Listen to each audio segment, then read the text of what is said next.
Factor investigation into the white backlash against the racist label. Joining us from Albany, New York, Deborah Dickerson, author of the book, The End of Blackness.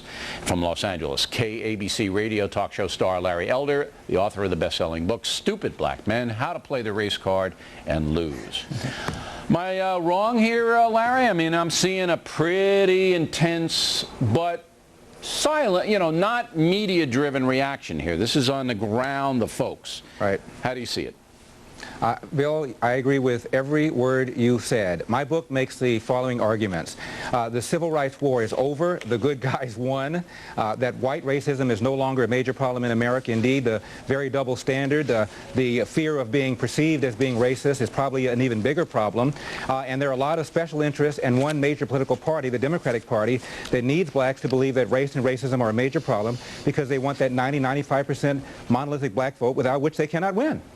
But you know that it's tougher, as I write in Culture Warrior, my book, for African Americans in America to accomplish the same thing as white Americans, because there is a leftover on the part of some people, animosity or ignorance. And I believe that's true. Am I wrong there? Well, no, you're not wrong, but the point is, therefore what? Therefore, there should be some sort of social program. Therefore, there should be some sort of racial preferences.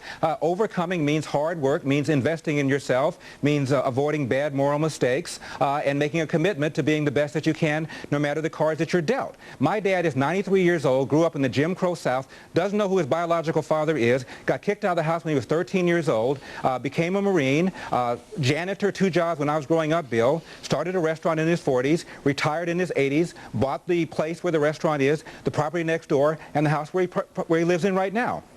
In America today, if you avoid making bad moral mistakes, graduate from high school, don't have a kid. What's the difference between your father and Reverend Wright? So your father grew up in the same time, rougher time than Wright. He's older much rougher. Right. So why is your father accepting of the country, but Wright is not? What's the difference?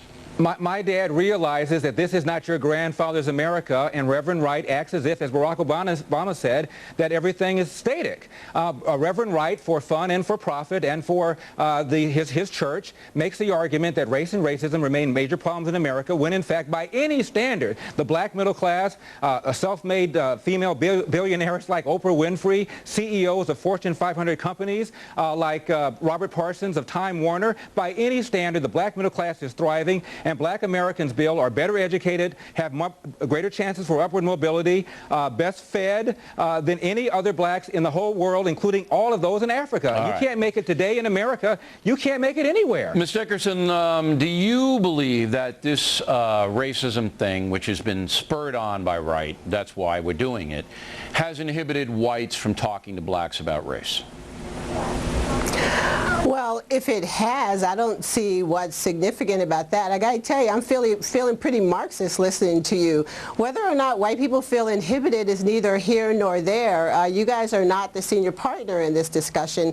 Just because a dialogue, a debate is by its very nature contentious, and things are going to be said that people don't want to hear. But you have to sit down at the table and have these discussions, and the precious, tender little feelings of white people are not the issue here. If somebody calls you racist, what, are you going to shrivel up and die? You answer back. You stand your ground. Geraldine Ferraro certainly didn't go and pull the covers over her head and hide. No, but she got hurt deeply. We're going to hear from her in a minute. She got hurt deeply. But you can't force people, Ms. Dickerson, to have the conversation with you. And I agree with your, and I do it, obviously. I hit back hard.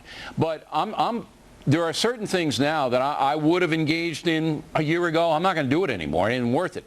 But you can't force people to have a discussion with you about race, and you can't force white Americans who say, hey, it isn't worth it for me to engage. You know what I'm talking about here.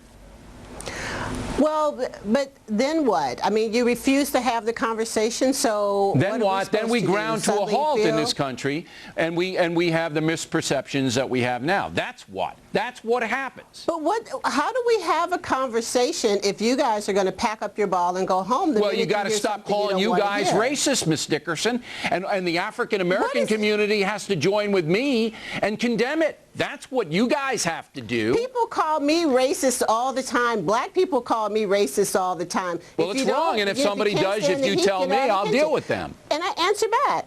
I answer back, or if they're too silly to respond to, I don't. So you deal with the people who are adding something significant to the discussion, and you ignore and you critique and you answer back the ones who don't add anything to the conversation. Everybody doesn't if their arguments are that flimsy, everybody doesn't have incentive to do that. And what I'm trying to say here, go ahead, Larry, just wrap it up. Bill, the significance here is the Democratic Party and the far left media have branded the Democratic Party as wearing the white hats in the fight against racial injustice that they claim remains a major problem, and has made the Republican Party Darth Vader. Therefore, blacks are not looking at things that can help them. Vouchers, Republican initiative to give them the right to take a kid out of a bad school and put him into a good school. But that's more of a political deal, and that's another discussion for another time. No, Bill, you're missing the point here. The reason this is important is if blacks look at things that can help them, vouchers, private savings accounts, but they're not going to do it if they think Republicans are racist and if white people are shut down when they're branded that way. I want to bring you both back in a couple of weeks for a continuation of this, and I appreciated the discussion. Thanks very much. You got it.